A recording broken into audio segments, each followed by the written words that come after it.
పచ్చి శనగపప్పుతో ఇలా ఒకసారి మీరు ట్రై చేయండి, చాలా బాగుంటుంది. ఈ రైస్లో కంటే చపాతీలోకి, నాన్లోకి ఎందులోకైనా చాలా బాగుంటుంది. పుల్కాలోకి కూడా బాగుంటుంది. ఒకసారి మీరు ట్రై చేయండి. హాయ్ హలో అండి, వెల్కమ్ టు కృష్ణాస్ కిచెన్. ఈరోజు నేను శనగపప్పుతో ఒక కర్రీ చేసి చూపిస్తున్నాను. చాలా బాగుంటుంది కర్రీ. ఇక్కడ నేను ఒక బౌల్ శనగపప్పు తీసేసుకున్నాను. ముందుగా 2-3 సార్లు శుభ్రంగా కడిగి పెట్టేసుకుంటాను. ఒక 10 to 15 minutes సోక్ చేసి పెట్టేసుకుంటాను. ఒక 2-3 సార్లు ఇలా వాటర్తో కడిగేసుకోవాలి. తర్వాత కొద్దిగా వాటర్ వేసేసి సోక్ చేసి పెట్టేసుకుంటాను.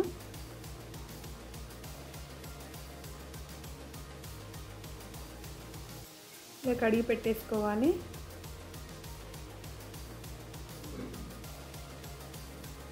ఒక 10-15 నిమిషాలు నానబెట్టుకుంటే సరిపోతుంది. ఇక్కడ నేను 2 విజిల్స్ పెట్టుకున్నాను మీడియం ఫ్లేమ్లో. పప్పు నానాక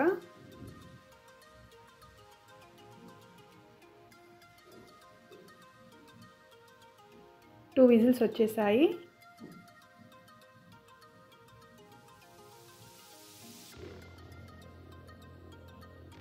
ఇక్కడ పప్పు ఉడికిపోయింది. మరీ మెత్తగా కూడా ఉండొద్దు. కొద్దిగా ఇలా మనం వేళ్ళతో ప్రెస్ చేస్తే కొద్దిగా ఇలా మెత్తగా స్మాష్ కావాలి. ఈ విధంగా ఉండాలి. ఇప్పుడు కడాయి పెట్టేసుకున్నాను. స్టవ్ వెలిగించుకొని ఒక కడాయి పెట్టేసుకున్నాను.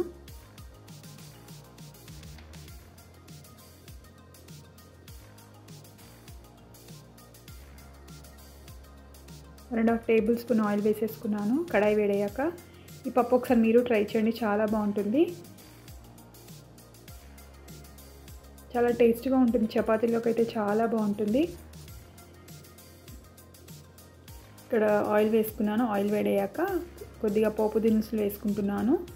జీలకర్ర 1/4 టీ స్పూన్ జీలకర్ర, 1/4 టీ స్పూన్ ఆవాలు వేసేసుకున్నాను. ఇవి కొద్దిగా చిటపటమనగానే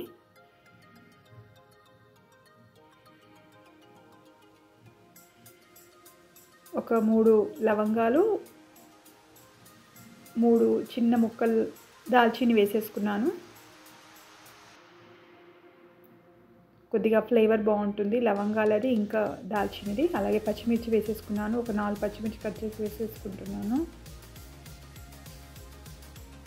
ఒక మీడియం సైజ్ ఆనియన్స్ కూడా కట్ చేసి వేసేసుకుంటున్నాను.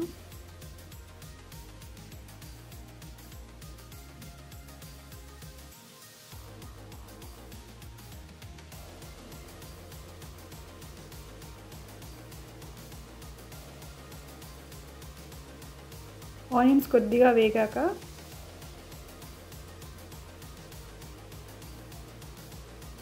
కొద్దిగా ఉప్పు వేసేసుకుంటున్నాను.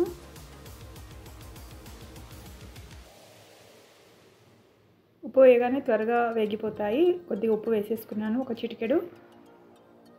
ఇలా కొద్దిగా కలర్ మారాక ఆనియన్స్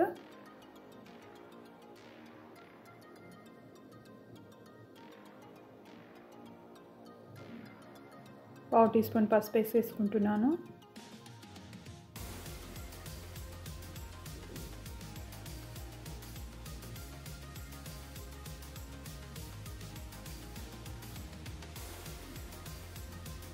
ఒక 1/2 teaspoon ginger garlic paste కూడా వేసేసుకుంటాను.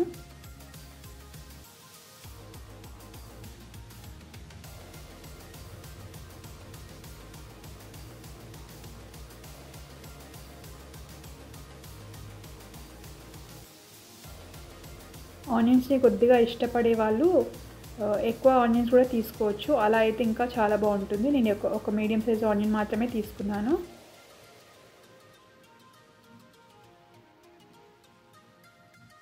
టమాటో కూడా వేసుకోవచ్చు. ఇక్కడ ఆనియన్స్ వేగగానే నేను టమాటో ఏమీ వేయట్లేదు. ఇక్కడ ఆల్రెడీ నేను ఉడకబెట్టేసుకున్నాను కదా శనగపప్పుని, అలాగే వాటర్తో సహా వేసేసుకుంటున్నాను.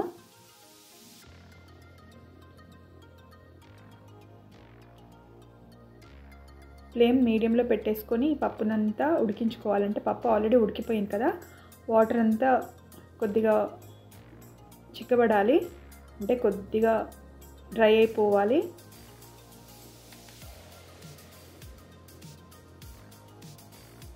ఇలా కలుపుతూ ఉండాలి. ఇక్కడ కొద్దిగా కరివేపాకు వేసేసుకున్నాను.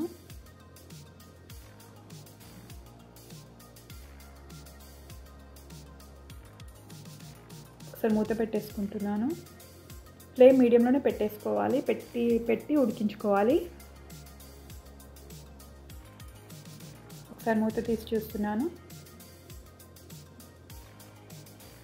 శనగపప్పు కదా, త్వరగానే చల్లబడాక గట్టి పడుతుంది. అందు గురించి మధ్య మధ్యలో ఒకసారి మూత తీస్తూ కలుపుతూ ఉండాలి. ఇప్పుడు నేను కొద్దిగా కారం వేసేసుకుంటున్నాను. 1/2 టీ స్పూన్ కారం వేసేసుకున్నాను.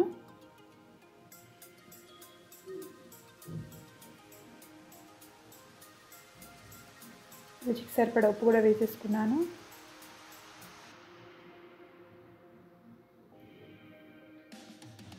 కలిపేసుకోవాలి.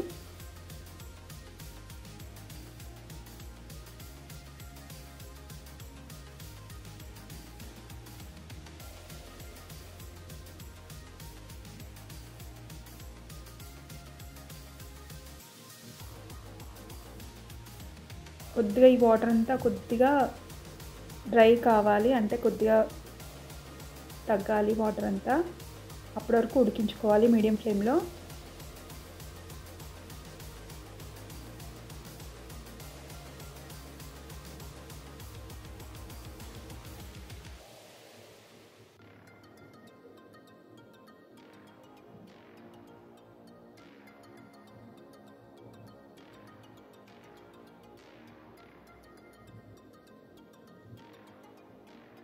ఇక్కడ నేను ఎండు కొబ్బరి వేసుకుంటున్నాను.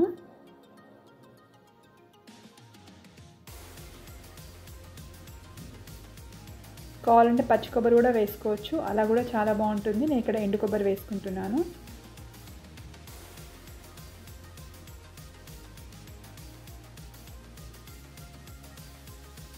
ఈ కన్సిస్టెన్సీ ఉంటే సరిపోతుంది.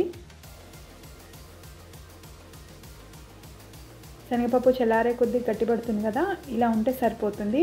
చపాతీలకైనా, నాన్లోకైనా, పుల్కాలోకైనా చాలా బాగుంటుంది కర్రీ.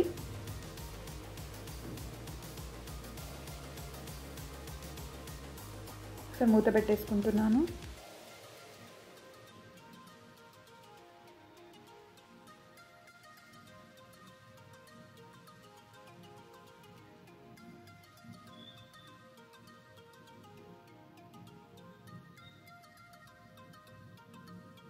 కొద్దిగా ధనియా ఇంకా కొద్దిగా గరం మసాలా వేసేసుకుంటాను చివర్లో.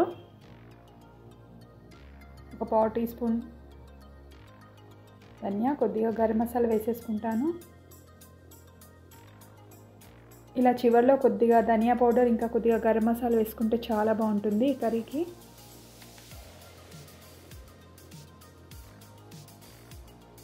ఇలా సింపుల్గానే చేసుకోవచ్చు, ఎక్కువ ఇంగ్రీడియంట్స్ ఏమీ అవసరం ఉండదు ఈ కర్రీకి.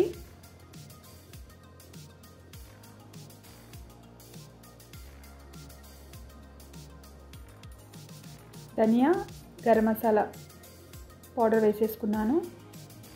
ఒకసారి కలిపేసుకోవాలి.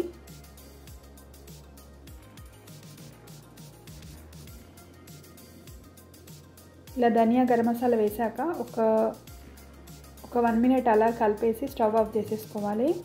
మూత పెట్టేసుకోవాలి.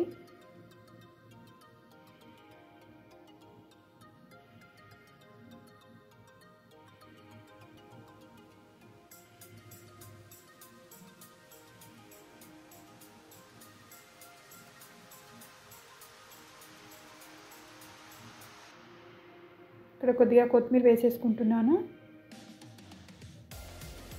స్టవ్ ఆఫ్ చేసేసుకొని వేసేసుకున్నాను. మూత పెట్టేసుకుంటున్నాను.